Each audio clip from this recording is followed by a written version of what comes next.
पश्चिम बंगाल में विधानसभा चुनाव की सरगर्मियों के बीच सीबीआई भी एक्शन में है। कोयला तस्करी में जांच का दायरा बढ़ाते हुए पश्चिम बंगाल की मुख्यमंत्री ममता बनर्जी के परिवार तक पहुंच चुकी है।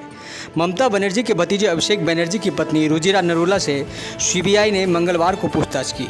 ये पूछताछ करीब 1.5 घंटे तक चली। इसके बाद सीबीआई की टीम अभिषेक बनर्जी के घर से निकल गई। सीबीआई की टीम ने मंगलवार को रुजिरा बनर्जी से कई सवाल किए। सीबीआई की ओर से पहले ही सवालों की लंबी लिस्ट तैयार की गई थी, जिनमें कोयला तस्करी में अनूप माझी से क्या रिश्ता है, अनूप माझी ने आपके खाते में पैसे क्यों भेजे, अनूप माझी का नाम कोयला घोटाले में मुख्य आरोपी के तौर पर सामने आया है। रुजिरा बनर्जी पर 3 बड़े आरोप लगाए जा रहे हैं। पहला, कोयला घोटाले में लेन देन, दूसरा, विदेशी खातों में रकम, तीसरा, नागरिकता विवाद। बता दें कि इससे पहले मुख्यमंत्री ममता बनर्जी अभिषेक बनर्जी के घर पहुंची और रुजिरा से बातचीत करने के बाद थोड़ी देर बाद निकल गई। जैसे ही ममता बनर्जी अभिषेक के घर से निकली, वैसे ही सीबीआई की टीम पहुंच गई। असल में सीबीआई ने रविवार को रुजिरा बनर्जी को नोटिस दिया था। इस पर रुजिरा नरूला बनर्जी ने सोमवार को सीबीआई को चिट्ठी लिखकर अधिकारियों से घर पर 23 फरवरी को पूछताछ के लिए कहा था। इस बीच सीबीआई ने सांसद और टीएमसी नेता अभिषेक बनर्जी की साली से भी पूछताछ की है। अभिषेक बनर्जी की साली मेनका गंभीर के घर सीबीआई की टीम सोमवार को पहुंची थी। बताया जा रहा है कि करीब 3 घंटे सीबीआई की टीम मेनका गंभीर से पूछताछ की।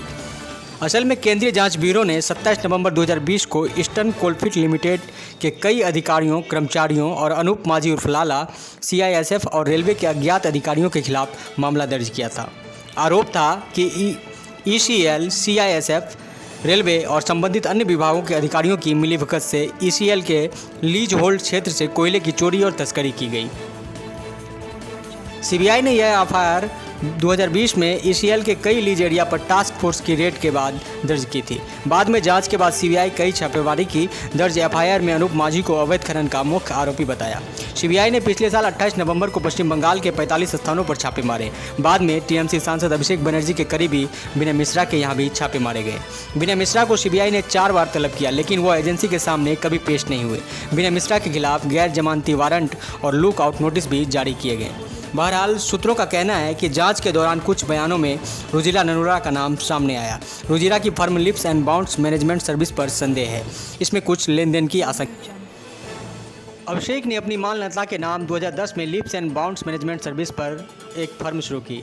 4 मई 2011 को इसे पंजीकृत किया गया था। 19 अप्रैल 2012 को अभिषेक ने एक दूसरी company lips and bounds private limited शुरू की।